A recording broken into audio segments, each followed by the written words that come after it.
your whole life is falling apart, how do you accomplish your dreams then? What do you do? What do you do when you lose your job and you have absolutely no resources and no money? What do you do when your partner leaves you? What do you do when you wake up in the morning every single day with depression and anxiety and you have no motivation at all? What do you do when you've heard no and have been rejected 1,000,000 times and you have lost all your will to move forward? How do you accomplish your dreams in that situation? With 2 verses. I'm going to share with you 2 simple verses from the Bible that when you apply these principles will radically change anybody's life. I don't care what religion you are, what belief system you have, or any of that. All the ingredients that you need to live a beautiful and courageous life are in these 2 verses. And the best part is that there's an entire story in these 2 verses about an ordinary guy who delivers an entire nation. And his name is Shamgar. And you don't really hear about him. He's a mysterious guy. He's only been mentioned twice in the Bible, and he doesn't have any superpowers, but he saves an entire country against all odds. Let me share with you the first verse. Judges 3:31. After him came Shamgar, who struck down 600 Philistines with an ox goad, and he also saved Israel. So we don't know a whole lot about him, but we can make some conclusions based on what was happening at that time. So we can assume that he was a farmer. He was a simple guy. He was most likely taking care of his family. And then one day, his entire country collapses into absolute chaos and violence. And 100% of the life that he knew at that point was completely gone forever. And he doesn't make any excuses. And he doesn't complain about it. He doesn't wait for somebody else to solve his problem. He, as one man, decides to step forward and save an entire nation. And as a result, he became a judge, which as a farmer was completely unheard of. But how did he do it?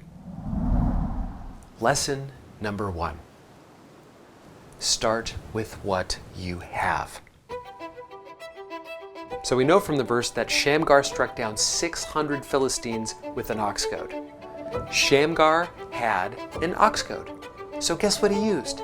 He used an ox goad. Isn't that brilliant? He used what he had. So you might be wondering, what's an ox goad? An ox goad is a 6-foot-long pole. It has one sharp end on one side and then a chisel on the other to chisel out roots from the ground. And if an ox is plowing the field and he gets slow, a farmer will goad the ox to get it moving again. It was an essential farming tool for the farmers at that time. Shamgar wasn't a freaking lawyer.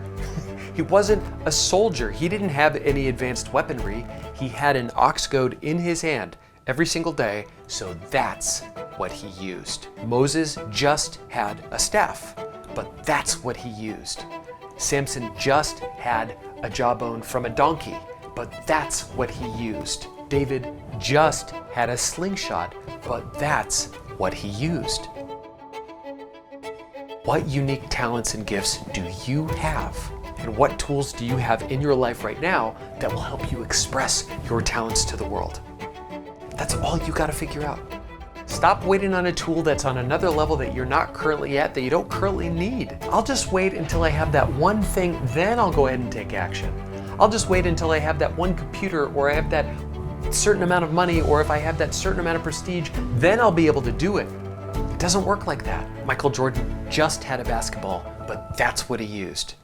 One of my biggest inspirations, Arnold Schwarzenegger. Before he was a governor and before he was a world famous movie star, he was a bodybuilder. But before that, he was a teenager and he just had a weight set in his house as a 15-year-old.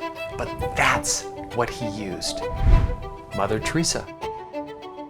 She was a young nun in Calcutta, and all she had were her 2 hands to feed the poor. But that's what she used. Start with what you have right now. Lesson number 2. Start with where you are. Stop making excuses and putting off for another time what you need to do right now because of where you're currently at. Now I read verse number 1, but here's verse number 2. Judges 5:6. In the days of Shamgar, the roads were deserted and the travelers went by roundabout ways. So we know from the text that the main highways, the main roads were closed, and that the travelers had to travel by roundabout ways. So the people of the country had to travel by hidden roads. So why is that? There were violent gangs everywhere, all across the country. And if you decided to travel on one of the front roads, you would be beaten, you would be robbed, you'd be raped, or you'd be murdered. These were extremely dangerous and violent times to live. They were terrifying. And then you have a guy like Shamgar. He's just a simple farmer who's trying to protect his family. And 100% of his income comes from selling crops. And so if you have the front highways, the front roadways that were closed, that were deserted, his entire distribution channel, the way that he sells his crops, the way that he transports his crops, are completely gone. He is in absolute economic and financial ruin. And there must have been a defining moment for him when he perhaps saw one of his friends being killed. Or he sees his wife crying after seeing her cry 1,000,000 times because she's scared out of her mind. And he must have been so full of rage that he just snapped. And he said, not another hour, not another minute, not another second. I am done. I'm not going to wait for him or them or anybody else. I'm going to step forward and I'm going to do what needs to be done right now. And with no resources, he had no money, and he was from a farm, on a farm, but that's where he started. If you have a message, don't wait until you have 100,000 followers to post something online. If you have a passion, don't wait until the perfect time. Don't wait until the kids are out of the house. If you want to ask somebody out, don't wait until you have courage. Do it with what you have from right where you are. Lesson number 3. You do it piece by piece by piece. So we heard in verse 1 that Shamgar took out 600 Philistines with an ox goad. So if you're anything like me, you were like, yeah, right, dude.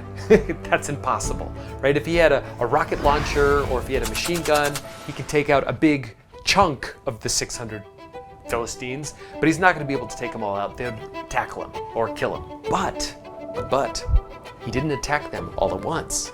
He took them out bit by bit, piece by piece. So some religious experts think because the main highways, the front ways, were deserted and closed, that the enemy actually had to take shortcuts across the countryside.